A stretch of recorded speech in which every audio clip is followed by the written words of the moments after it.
tudo bem, doutor? Seja bem-vindo. Prazer estar aqui contigo. Uma alegria te receber. Toda minha. Porque a gente sempre tem alguma pessoa... Infelizmente, os números de câncer, de pessoas com câncer e câncer de mama também, que é o mais comum, aumenta demais. Então, às vezes, você... Não é nem com você, mas você quer ajudar uma pessoa que você ama, que está passando por esse problema. E muitas pessoas sofrem com autoestima baixa por conta da doença. Mas não é só isso. Existe o medo da morte, existem vários problemas que um tratamento como esse pode ocasionar e que, na verdade, a pessoa pode carregar isso depois, mesmo depois da cura, que hoje, graças a Deus, por conta dos exames precoces, é possível, sim, a cura, ela é grande, a possibilidade de cura, mas a pessoa, muitas vezes, começa a conviver, doutor, com um trauma também, pós-descoberta, pós-doença, e parece que não consegue se recuperar emocionalmente, né? Sim, o maior temor do diagnóstico de câncer é justamente, além do medo da morte, os impactos da influência que tem esse diagnóstico na autoestima da mulher. E já começa ali o processo, às vezes, onde a mulher vai se apequenando, achando que a queda do cabelo, a perda de peso ou até a retirada da mama total ou parcial é um sinal de fraqueza, um sinal de derrota. Quando muitas vezes a sociedade consegue enxergar isso como um sinal de vitória, vitória perante a vida, é uma superação realmente que a mulher começa no início do diagnóstico e que tende depois, quando a autoestima é apequenada, a espalhar para outros distúrbios, como depressão, isolamento social, se a mulher não trabalhar o reconhecimento de si, conhecer. Doutor, o que eu percebo é que hoje com as redes sociais acaba se disseminando também o número de pessoas que buscam expor o problema. Eu acho que numa tentativa de tornar isso menos pesado, porque se você expõe, não fica toda hora alguém te perguntando o que aconteceu. Que não é, a pessoa muitas vezes não pergunta por curiosidade, pergunta por preocupação. Às vezes uma pessoa que você é amiga, você não precisa mais contar a mesma história 200 vezes, porque está lá no Instagram, no Facebook. Isso é bom também? Você acha que, por exemplo, eu estou me lembrando disso agora, porque a gente tem um caso recente que é o da Ana Furtado, da TV Globo, que expôs mesmo, a Suzana Gulo também, um tempo atrás, mulher do Marcos Mion, elas fizeram a mesma coisa, elas expuseram, mas de uma maneira assim, olha, eu estou lutando, eu estou vencendo, cada dia é uma sessão a menos, e tal. Isso ajuda a própria pessoa que passa pelo problema ou isso acaba maquiando um sentimento que pode estar ali enraizado de medo, de tristeza e a pessoa, por conta disso, ao invés de se ajudar, ela acaba escondendo mais ainda a realidade? É interessante, tem a ligação com a autoestima, porque a pessoa às vezes vai buscar no externo ter o amparo que muitas vezes só virá de dentro. Só vem dela mesma. Sim. Tem uma frase até do existencialismo que resume bem, organiza. A autoestima é uma consciência de origem interna, de que se é apropriado a vida sendo quem se é, com total certeza que pode crescer, se desenvolver, com total chance de ser feliz. Se a gente analisar a frase, é uma consciência de origem interna. Então, muitas vezes, a pessoa vai buscar fora enxergar em si, através do outro, a sua imagem, os seus valores, as coisas importantes para si, e ela vai externar para que ela receba aquele olhar que está dentro dela. Mas que mesmo assim ela pode não acreditar, porque a gente vê um monte de gente que é maravilhosa e não tem autoestima elevada. Exatamente. Porque não encontrou dentro de si. Na verdade, a autoestima não é o elogio que você recebe, é o elogio que você se dá. É a sua consciência sobre quem é você. E não só fisicamente, até sobre os seus valores. Se você chegar hoje numa reunião de colegas, alguém vier te conhecer, você não vai falar, olha, eu sou coração que bombeia, intestino que peristalta. Você vai falar as coisas importantes que você enxerga sobre você. Eu sou pai, eu sou empresário, trabalho com psicoterapia. Você vai trazer os valores, as coisas que você reconhece dentro de si. E aí você apresenta isso ao outro, mas muitos momentos você não apresenta a você mesmo quem é esse ser caminhando durante o tratamento do câncer. E daí um caso como esse, essa exposição, ela pode ajudar, doutora? Ela é positiva? Ela pode servir como um apoio. A sociedade, nós somos seres sociáveis, ela vai servir como apoio, ajuda na questão de entender que eu não estou passando por isso sozinho. Mas a autoestima está muito bem conectada com como eu me percebo caminhando no diagnóstico. Entender que sou apropriado à vida sendo quem sou. Às vezes a pessoa tem a mama retirada ou vai ter a queda de cabelo e ela vai fazer comparações desmerecedoras com uma época da qual ela tinha uma imagem que seria mais agradável no conceito dela.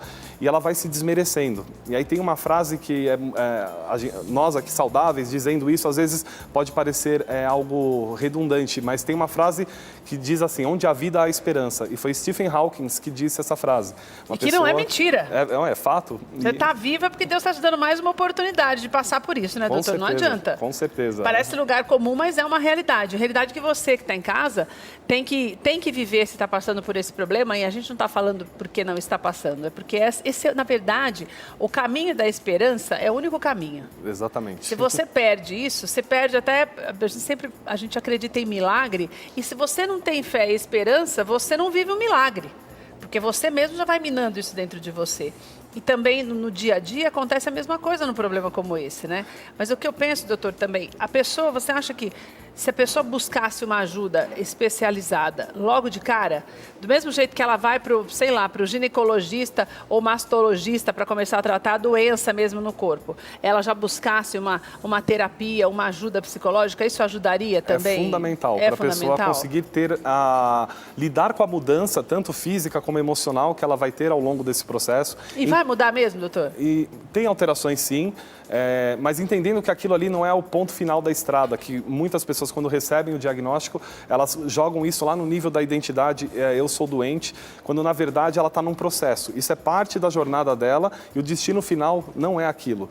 E aí quando a pessoa consegue ter consciência que a vida dela segue, que ela continua, que ela tem outros valores que estão ativos, como as funções que ela tem, a família que ela exerce, a fé que ela atribui. Professa. E aí esse movimento todo às vezes é deixado de lado porque a pessoa se identifica com a causa daquele problema ao invés de se identificar com a cura. O que eu falo é jogar isso lá no nível do comportamento, entender que eu estou nesse momento fazendo uma situação biologicamente de doença, mas não sou uma pessoa doente.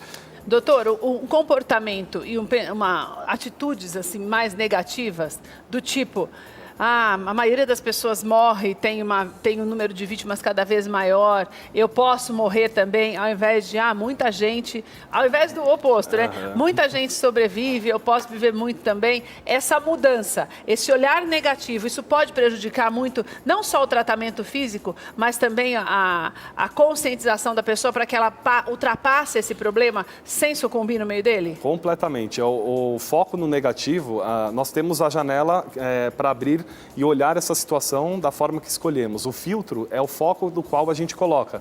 Se eu focar no negativo, for olhar algumas estatísticas que vão ser desmerecedoras, de fato eu vou me identificar com aquilo que não funciona. Se eu conseguir olhar nesse processo o que também existe de positivo, não digo que é um diagnóstico desejável, mas dentro já do diagnóstico, o que eu posso olhar aqui que merece o reconhecimento de valor na minha vida? O que mais tem, além desse ponto que eu estou lutando, que vale realmente dar esperança e coragem em viver? Então isso faz com que a pessoa, na verdade, atitudes otimistas também fazem com que essa história, isso possa mudar. Sim, não só otimistas, mas também de percepção de valor mesmo sobre o que acontece e funciona de maneira positiva.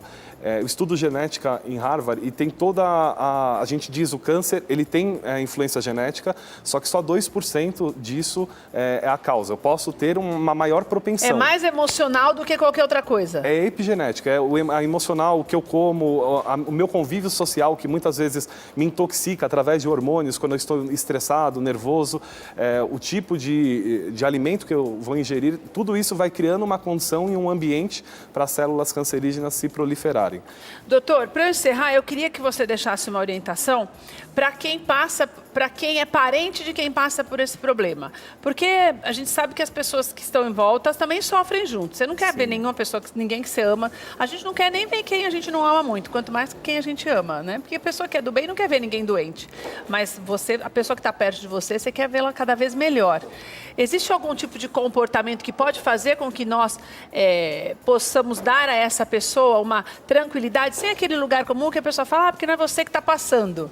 Quem tem intimidade fala, você é positivo porque não é com você.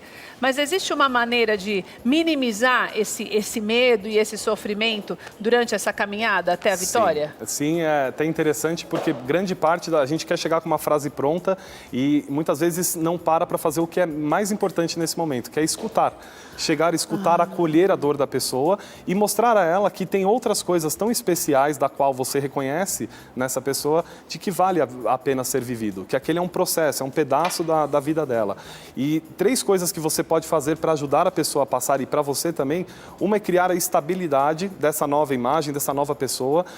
Estabilidade não é assim, eu estou bem agora e o resto do dia estou preocupado, estou com medo da morte, eu estou sofrendo os impactos da autoestima. Estabilizar a minha imagem de quem eu sou agora, acolher, aceitar essa nova forma de ser. A outra é não deixar isso ter um alcance em outras áreas da sua vida, fazer um movimento de quarentena. Eu estou passando um desafio na área da saúde, mas o meu relacionamento, meu trabalho, outras coisas estão funcionando, das quais podem me subsidiar de energia, de valor, para enfrentar também esse desafio. E daí a pessoa que está em volta, quais são as 3 orientações que você pode dar para ajudar essa pessoa a colocar em prática o que você acabou de ensinar? Uma é você não focar na identidade do problema, como eu disse.